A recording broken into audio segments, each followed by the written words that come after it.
He concludes his high school career with a grade point average of 4.67, the second highest GPA in the class of 2015. Will Maloney.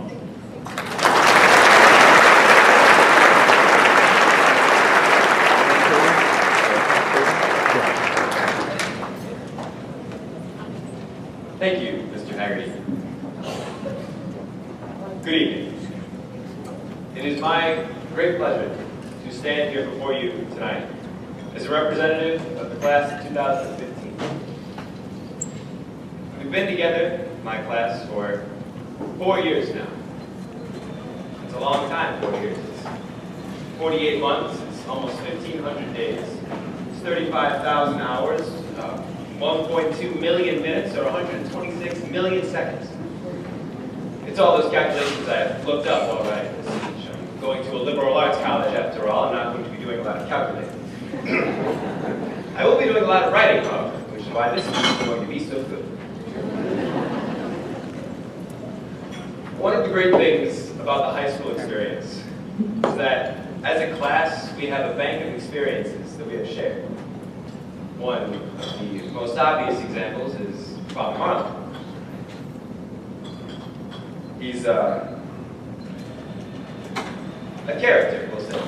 Allow me to explain for the parents and perhaps the freshmen who never had an opportunity to be in one of Father Marlon's class.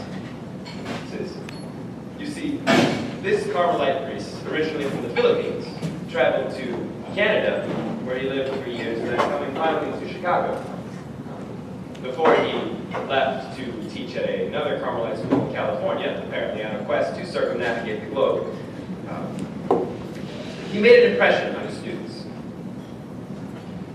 So much so that they began to call him affectionately Father Swag. Father, really, really cool person in layman's terms. He commanded a certain level of respect from his students by almost treating them as peers. And we respected him because we knew he really wasn't. Projects in Father Swag's class included producing, writing, and shooting student-written rap videos that were focused on the topics that we were studying in class. Talk about a unique learning experience. But this experience wasn't unique to any one of us. It was shared by anyone who had his class, which was almost every sophomore or freshman who walked the halls of Mount Carmel. We shared it together as a class. As a class, we share experiences and we congratulate each other on the outstanding achievements that we achieved. Marquise Peggs, for example, has earned a full tuition scholarship to Yale University this fall. They're even paying for his flights to and from New Haven. He'll be playing football there, and he's been a 4-year athlete here as well. He was on the football team not to prove that he wasn't a nerd, but because he actually had athletic ability.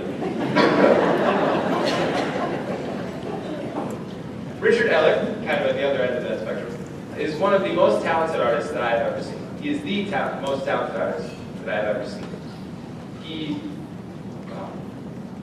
He's earned a huge scholarship at the Art Institute of Chicago. One of the topmost art institutions in the world. That's very impressive. Or my good friend Mark Bushio, who was elected the vice president of Mount Carmel's chapter of the National Honor Society, and who has participated in many theatrical productions and works of drama in his years here, all while overcoming a kind of learning disability that would prevent many others. I don't know if I could be as courageous as Mark. I certainly couldn't be as artistic as Rich, and I very much couldn't be as athletic as Marquise. But these men deserve celebration, so we celebrate. Our class has come a long way since we took the entrance exam in January of 2011. We could not have done it alone, however. I've already mentioned the impact that Father Marlon had on our class, and the spiritual and moral growth that he brought to us. But even he could not tame us on his own. All of the teachers and faculty have done so much to bring us to this point, sacrificing an amount of time I cannot begin to comprehend. Nights, weekends, making commutes further than the students do. Our geology teacher, Mr. Bizzatti, travels from New Buffalo, Michigan every day. All given up for our sake. Sometimes we don't really deserve it. So teachers, faculty, staff, thank you. Speaking of treating me far better than I deserve, hey Mom, hey Dad. I sat for a good 10 minutes trying to think of how to express my gratitude for you, and I couldn't. I thought of the times that I would have nightmares and would wake you up for comfort, or the times that you combed my hair, packed my lunch, made sure everything was ready to go for school. Then when I finished thinking about last week,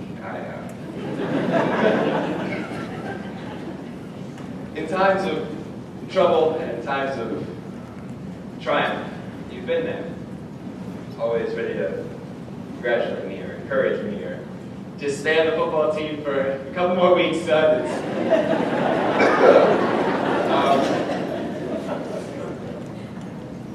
I can only hope to be half the parents of my children as you guys are to me. Many, many years from now, I hope to be a good parent.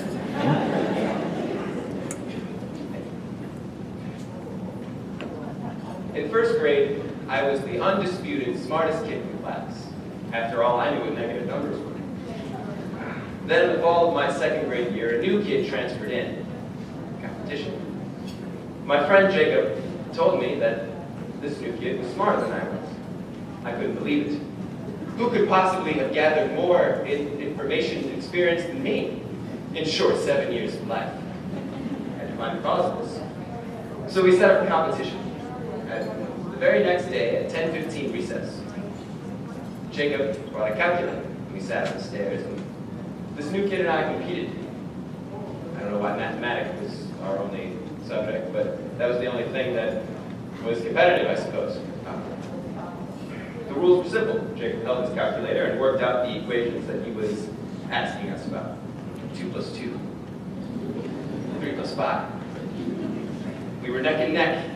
We were good, until Jacob asked what 3 times 3 was. The answer, I had no idea. The new kid did, though. 9, he said. Jacob stared at his calculator in disbelief, and I in horror. I knew smartest kid was crowned, and I was left in humiliation. Our feud continued in 8th grade when we both took the entrance exam at a Chicago high school called Mount Carmel. This new kid had tested better than 98% of the students that had taken that same test.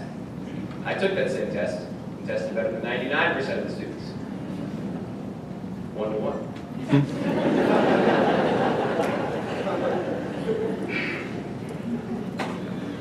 The final installment of our decade-long, though now more friendly spirited, competition comes to a close this evening. And it is my great pleasure to introduce to you the man who won best 2 out of 3, and one of my closest friends, the valedictorian of the class of 2015, Nikola Ilic.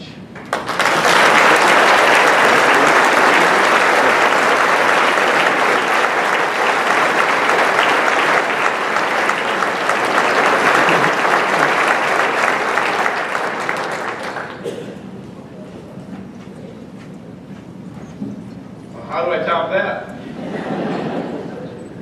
You know, I was always worried that this would happen, that I wouldn't be able to write quite the same speech that Will, the same quality speech that Will could write. So I did. I decided to do a different form of speech, if you will. It's known as the spoken word. And looking back in my high school years, I had a lot of great memories. One of those memories, in particular, was English class, where after reading a poem with a lot of heart, we would automatically add to the end of the line. So I'm going to ask for crowd participation here. When I give you the signal that finishing up at the end of the line, I would like all of you to add Let's practice this together. Ready? And the line ends. There we go. Thank you very much, and enjoy the spoken word. Be free.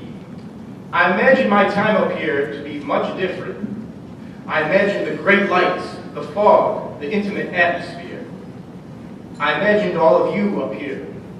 The only difference is I had a pair of turntables beneath me, and you all were up and dancing instead of sitting and watching.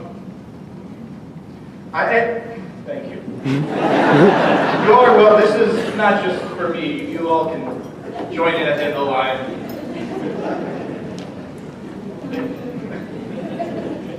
But that was a dream, and just like my aspirations, it was up in the clouds.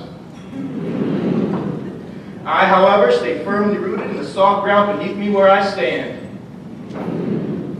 And if you are wondering what is with all these overdramatic words and emphasis, well, let me tell you, this is not a speech. No, this is a spoken word. So in that sense, I have failed my task. However, I was also asked to give advice today. My wisdom, if you will, can be resolved in two elemental pieces of advice. First, look around you. Be aware of what is happening. Understand that things are changing, and anything not adapting to change will be left behind. At Carmel, I had to push myself each and every day, learn something new, even find motivation in the most unlikely of places. We cannot be satisfied with ignorance. You have opportunity before you. Make the most of it and do it with an eagerness. Do it with a zeal. When I was sitting in your seat freshman year, I thought, up there is where I want to be. But I wanted to be something new, something different. I wanted to innovate. Which brings me to my final piece of advice. Be the change. Oh yes, challenge yourself to come up with creative solutions. Explore uncharted territory. Test the truth. See with your heart and feel with your soul. If you want to know the biggest secret to success, it is to see where others cannot. It is to be ready to take the path to get there. And for those of us taking the path to college this summer, this fall, do not worry about the goals. Do not count the miles. Focus on the path instead. If you have one eye on the goal, then you only have one eye on the path. This path ends and another begins, but the transformation still took place. And so I end my spoken word in unison with my brothers, the men from 64th Street, the men of Carmel, the Caravan. We are family. We are MC.